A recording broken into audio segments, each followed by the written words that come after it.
ابھی ہم اور آپ جس دور سے گزر رہے ہیں، جن حالات سے گزر رہے ہیں، تو ہمارے یہاں اللہ نے بڑی نعمتوں میں سے جو سب سے قیمتی نعمت اللہ نے عطا فرمائی ہے وہ ہے اولاد. یعنی کائنات میں، پوری دنیا میں کوئی کتنا بڑا کروڑ پتی، ارب پتی، خرب پتی کیوں نہ ہو، اگر اس کے گھر میں اولاد نہ ہو تو آپ دیکھیں گے، کر رہا تھا کہ اولاد اتنی بڑی نعمت ہے کہ بندہ اللہ کا جتنا شکر ادا کرے اتنا کم ہے.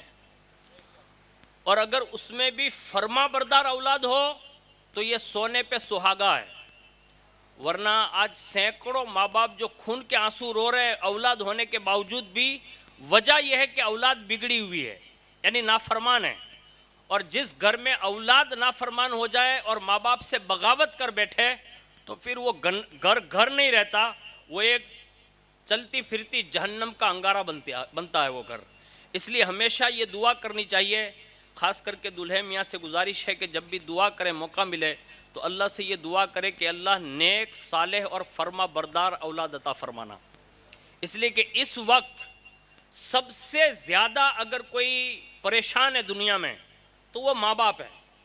کیونکہ جوان بیٹا ہو اور وہ اس کا کہنا نہ مانتا ہو، اب وہ باپ پر کیا گزرتی ہے نا وہ باپ ہی سمجھ سکتا ہے. ماں ہے اور بیٹی کہنا نہ مانے، اب اس پر کیا گزرتی ہے وہ صرف ماں سمجھ سکتی ہے، ہم اور آپ نہیں سمجھ سکتے. اس لیے اپنے آپ کو بھی سنوارنے کی کوشش کیجئے کہ آپ کچھ بھی بن سکتے ہیں، لیکن نہ آپ باپ کا درجہ پا سکتے ہیں نہ ماں کا درجہ پا سکتے ہیں. اس لیے کہ کائنات میں ماں باپ کا درجہ اسی لیے بلند ہے کہ وہ ماں باپ ہے. اب ہم اور آپ ولی ہو سکتے ہیں، پیر صاحب ہو سکتے ہیں، قاری صاحب ہو سکتے ہیں، مفتی صاحب ہو سکتے ہیں، سب کچھ ہو سکتے ہیں، لیکن ماں باپ جو ہے نا ان کے قدموں تلے ہی ہماری جنت اللہ نے رکھی ہوئی ہے.